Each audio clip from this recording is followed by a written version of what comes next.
Dadhabina kee gara cimina keetiitti jijjiiruu ni dandeessa. Qajeelfamni kun nama hundumaatiif ni danda'ama. Bu'aa guddaas qaba. Namoonni hedduunis akkaataa ajaa'ibsiisaadhaan dadhabina isaanii gara ciminaatti jijjiiruun agarsiisaniiru. Adeemsi dadhabinoo fi gara jabinaatti jijjiiruu kun hojii ibiddaan sibiila baqsanii wal qabsiisuu waliin wal fakkaata. Sibiilli tokko yoo cabe humna ho'aatiin baqee deebi'ee wal qabsiifama. Inni haaraa ta'ee wal qabsiifame kun sibiila kam caalaatti cimina ni qabaata. Sababni isaa yeroo tokkoof humna ho'aa guddaadhaan moolekuuliin sibiilichaa walitti addaan ba'an humnuma ho'aatiin immoo walitti deebi'aniiru waan ta'eef.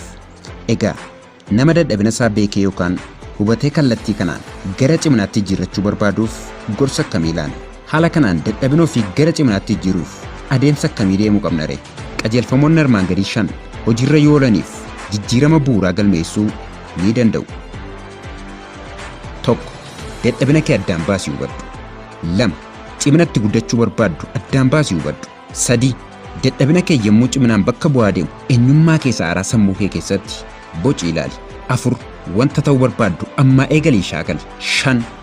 Dadhabina kee gara ciminaatti akka jijjiirratte yommuu hubattu ofii keessatti hawaasa keessa jiraattutti hojiidhaan agarsiisi. Dadhabina kee kanatti injifachuu qabdu maali laata? Miira gadaantummaatii, aariidhaa, miidhama sodaattaa, gaabbisi rakkisaa, ofitti amanamummaa qabdu yookaan immoo shamarree tokko haasofsiistee kaadhimaa godhachuu sodaattaa? Walumaa galatti dadhabinni kee maali? Dadhabina kamiyyuu qabaadhu garuu ammaa eegaltee irraa of jijjiiruu ni dandeessa. Dhugaa kana yeroo hundumaa yoo yaadatteef dadhabina kee gara ciminaatti jijjiirrachuu ni dandeessa. Namni tokko dadhabina isaa to'annoo isaa jala oolfachuu yoo barbaade dadhabina kana immoo to'annoo jala oolfachuun yoo isatti ulfaateef ilaalcha gaarii fi yaadonni poozitiiviin jireenya isaa irratti dhiibbaa uumuu akka danda'an sirriitti ni amana. Yaadni haaraa fi humni qabeessi sammuu namichaa seenee yaadota dulloomoo duraanii sammuu isaa keessaa qulleessa. Jijjiiramni kamiyyuu toora namummaa uumama namaatiin da'atanii dhufu. Yaada ofii to'achuun jijjiirama bu'uuraa fida. Sammuun namaa yaadota haaroo fi humna qabeeyyiidhaan yommuu guutamu namichi dadhabina isaa irratti injifannoo guddaa argachuu danda'a. Jireenyi namichaas humnaa fi dandeettii ajaa'ibsiisaadhaan kallattii haaraa qabataaf. Namoota baay'eetti maaliif miirri gadaantummaa dhaga'ama laata? Akka ogeessonni saayikooloojii jedhanitti dadhabina namoota hedduurraa mul'atu keessaa tokko milkaa'ina jibbuudha. Itti gaafatamummaan milkoominni isaanirra kaa'u xiinxaluudhaan milkoomuun bakka tokkotti akka balaa isaanitti fiduu danda'u amanu. Kanaafuu beekaa dadhabina isaanii amananii fudhachuudhaan miira gadaantummaa jala jiraatu. Dadhabinaa fi ciminni nama kamiyyuu waliin madaalu. Gaaffiin ati of gaafachuu qabdu garuu cimina koo moo dadhabina kootu caala kan jedhudha. Dadhabina keetu cimina keerra caala yoo ta'e nama dadhabaa taata. Cimina keetu dadhabina keerra caala yoo ta'e immoo nama jabaa taata. Haa ta'u malee dadhabina keenyaa fi rakkoo uumamuu danda'u akka waliin fakkeessine of eeggannoo gochuu qabna. Miira gadaantummaa injifannee of keessaa baasuudhaaf ulaagaan jalqabaa eenyummaa keenya amannee fudhachuudha. Baay'een keenya ofii keenyaaf xiyyeeffannaa guddaa waan kenninuuf miira gadaantummaan nutti dhaga'ama. Dadhabinaa fi kufaatii ofuma keenyaan uumnee irratti xiyyeeffanna. Wantoota faayidaa hin qabneen kiyyeeffamnee waan xiyyeeffannaan nama hundumaa nurra jiru nutti fakkaata. Dhugaansaa garuu kanatti fagoodha. Intalli tokko baay'ee dheertuu waan taateef isheen kan biraan immoo waan qallatteef fuulli ishee waan fokkiseef kan biroonis sababuma kana fakkaatu miira isaanii dararanii sodaa guddaadhaan dhiphatu. Namni tokko sababa gurri isaa guddateef dhiphata. Inni kaan immoo gurra koo xiqqaate jedhee dhiphata. Inni kun an dandeettii haasaan qabu jedha. Inni sun immoo an nama waliin galu jedha. Kanaaf baay'een keenya dadhabina nurraa mul'atu tokko adda baasnee dadhabina sanarraa kan kee immoo milkaa'ina akka dhabne amansiisuudhaaf yaalii goona. Kun dhugaa jiruudha.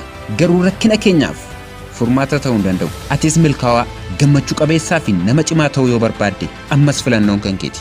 Jalqaba irratti ciminaa fi dadhabina kee haalaan beekuu qabda. Cimina kee guddifachuu yommuu jalqabdu dadhabinni kee badaa deema. Atis miira haarawaadhaan guutamuu jalqabda. Egaa walumaa galatti viidiyoo kana keessatti ilaalcha gaarii fi yaada poozitiiviidhaan dadhabina ofii gara ciminaatti jijjiiruun akkamiin akka danda'amu shaakala jireenya namootaarraa ilaalleerra. Keessumattuu miira gadaantummaa, abdii kutannaa fi kufaatii mooraalii xiyyeeffannaan ilaallee jirra. Qajeelfamoonni viidiyicha keessaa rakkoo kamiifiyyuu furmaata ta'uu ni danda'u.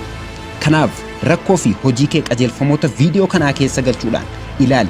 Jalqaba irratti sababa rakkinichaa xiyyeeffannaadhaan ilaali. Kunis dadhabina keessa dhabamsiisuuf lolaa jirtu addaan baaftee akka hubattuuf si gargaara. Itti fufuudhaan cimina gonfachuu barbaaddu irratti xiyyeeffadhu. Dhuma irratti nama ta'uu barbaaddu sana taatee argamuudhaaf ammumaa eegalii tarkaanfii fudhadhu qixa dadhabina keetiitti cimina qabaachuudhaaf shaakali qajeelfamoota kana irratti milkaa'ina gonfachuudhaaf yeroo hundumaa yaalii yoo gooteef nama cimaa ni taata yoomiyyuu taanaan haala kamiifiyyuu harkan kenniin qabsoo kee ittuma fufi nama gammachuu qabu kan milkaa'ina gonfate ta'uu hamma dandeessutti nuffii malee ittuma fufi bakka barbaaddu san gammachuu barbaaddu san nama ta'uu barbaaddu wanta harka keessa galfachuu barbaaddu hamma galfattutti dadhabina kee gara ciminaatti jijjiiruudhaaf ittuma fufi ni dandeessa ittuma fufi